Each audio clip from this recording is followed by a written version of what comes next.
আসসালামু আলাইকুম ওয়া রাহমাতুল্লাহি ওয়া বারাকাতুহু। আলহামদুলিল্লাহ ওয়াসসালাতু ওয়াসসালামু আলা রাসূলিল্লাহ।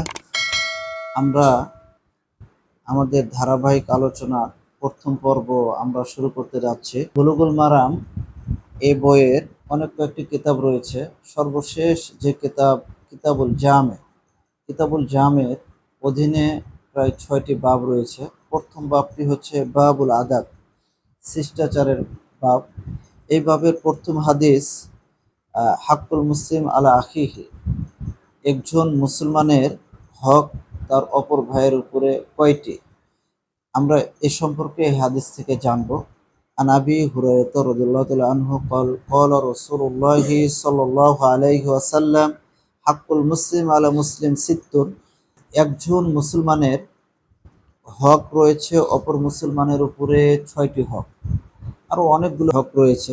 এই হাদিসে 6টি হকের কথা বলতেছেন।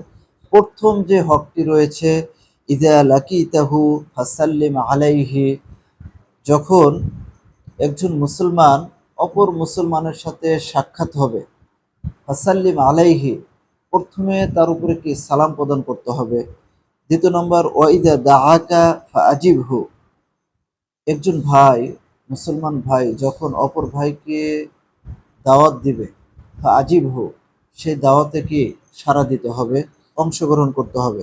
ওয়াইদা ইস্তান সাহাকা ফাংসাহু, যখন কোনো ব্যক্তি সৎ উপদেশ চাবে আপনাকে সৎ পরামর্শ দিতে হবে। ওয়াইদা আতাসাফা হামিদ আল্লাহু ফাসাম্মিতহু, যখন কোনো মুসলিম ভাই হাঁচি দিবে, হাঁচি দেওয়ার পর আলহামদুলিল্লাহ বলবে, তার উত্তরে আপনাকে এরহামুকাল্লাহ বলতে হবে। ওয়াইদা মারিদা ফাউদহু, যখন কোনো ব্যক্তি পীড়িত থাকবে, অসুস্থ হবে, সেই ব্যক্তির কি সেবা করতে হবে, দেখতে যাওয়া লাগবে আপনাকে। ওয়াইদা মাতা ফাতবাহু, যখন কোনো ব্যক্তি মৃত্যুবরণ করবে তার জানাজাতে আপনার অংশগ্রহণ করতে হবে। সম্মানিত দর্শক শ্রোতা, এই হাদিসটি মুসলিমের হাদিস, মুসলিম থেকে বর্ণিত হয়েছে। হাদিসটি সহিহ হাদিস।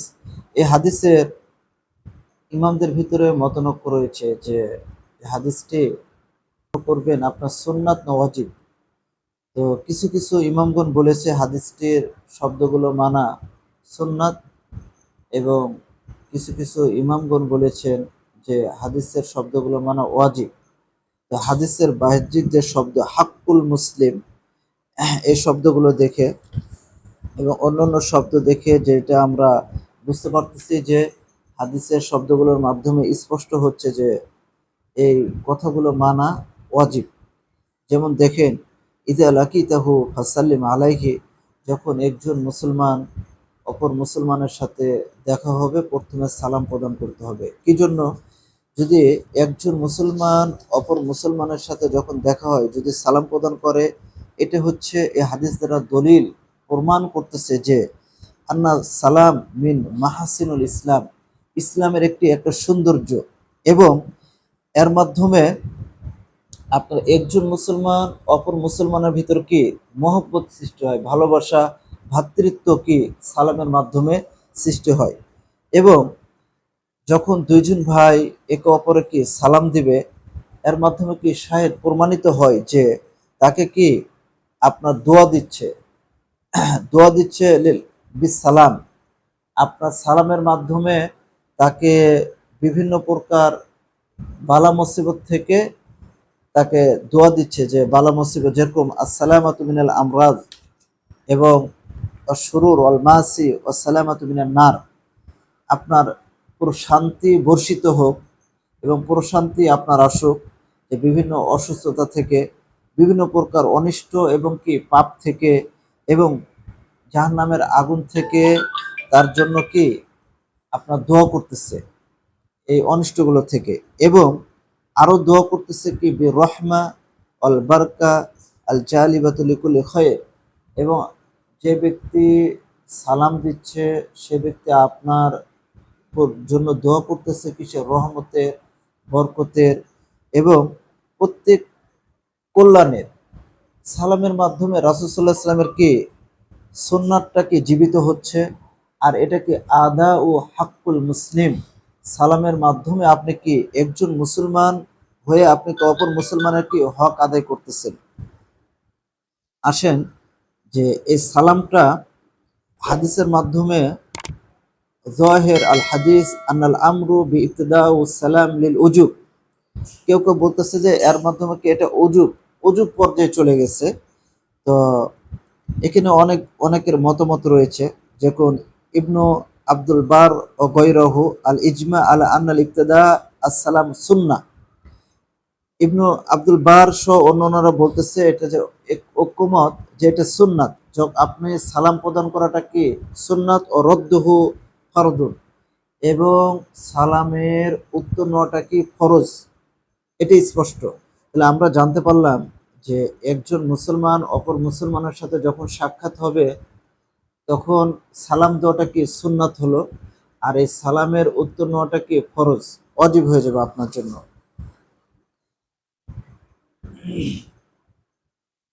এবং আমরা এই হাদিস থেকে দ্বিতীয় আরেকটি বিষয় জানলাম, এই হাদিস দ্বারা প্রমাণিত হচ্ছে হাদিসুন দালিলুন আলা উজুব ইজাবাতুদ দাওয়া।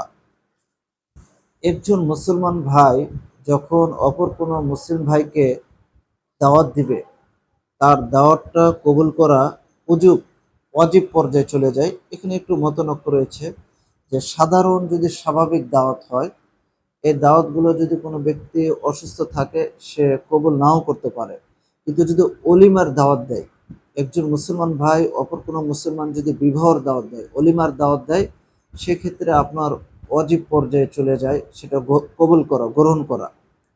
যদি আপনি অসুস্থ থাকেন, সমস্যা যদি আপনার থাকে, তাহলে সেক্ষেত্রেও ভিন্ন বিষয়। আপনি যদি সুস্থ স্বাভাবিক ভালো থাকেন আর যদি অলিমার দাওয়াত দেয়, বিবাহর দাওয়াত দেয়, আপনার জন্য অজীব হবে সেটাকে কবুল করা। আর স্বাভাবিক যে সচরাচর যে দাওয়াতগুলো রয়েছে, এই দাওয়াতগুলো সেটা আপনার ব্যক্তির স্বাধীনতা রয়েছে, কিন্তু কবুল করাটা কি ভালো। 3 নম্বর বিষয় যেটা আমরা জানলাম যে উজুবুল ইয়াদাতুল মারিস, যে কোনো ব্যক্তি যদি অসুস্থ হয়, অসুস্থ ব্যক্তিকে আপনার সেবা করাটা কি এটা ওয়াজিব পর্যায়ের। এটা কোন ক্ষেত্রে? বিশেষ করে যদি আপনার বাবা মা, পিতা এবং মা, আত্মীয় স্বজন, বিশেষ করে পিতামাতার ক্ষেত্রে এটা কি ওয়াজিব পর্যায়ে চলে যায়, এবং অন্যান্যদের ক্ষেত্রে এখানে বিভিন্ন মতনৈক্য রয়েছে। তো সর্বোপরি আমরা জানবো এটা একটি কি একজন অপর মুসলমানের উপর এটা হক, ইয়াদাতুল মারিস।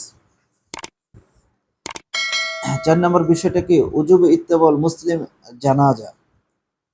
একজন মুসলিম ব্যক্তি যদি মারা যায়, তার জানাজাতে অংশগ্রহণ করা এটা আপনার প্রায় উজুব পর্যায়ে যায়। তো এখানে বিভিন্ন মতনৈক্য রয়েছে ইমামদের ভিতরে। কেউ কেউ বলেছে সুন্নাত বিল ইজমা, আবার অনেকে বলছে আন্না ইত্তেবা আল জানাজা ফরজে কিফায়া, কেউ কেউ ফরজে কিফায়া বলছে, এবং আন্না ইত্তেবাল আল জানাইজ ওয়াজিবুন আল কিফাই, কেউ ওয়াজিব আল কিফাই বলছে। তো সর্বোপরি অল আজহার আল্লাহু আলাম, এটা ওয়াজিব আল কিফাই, অর্থাৎ একজন মুসলমান যদি মারা যায় অপর মুসলিম ভাইয়ের পরে এটাকে ওয়াজিব আল কিফাই হয়ে যায় তার জানাজাতে কি অংশগ্রহণ করা।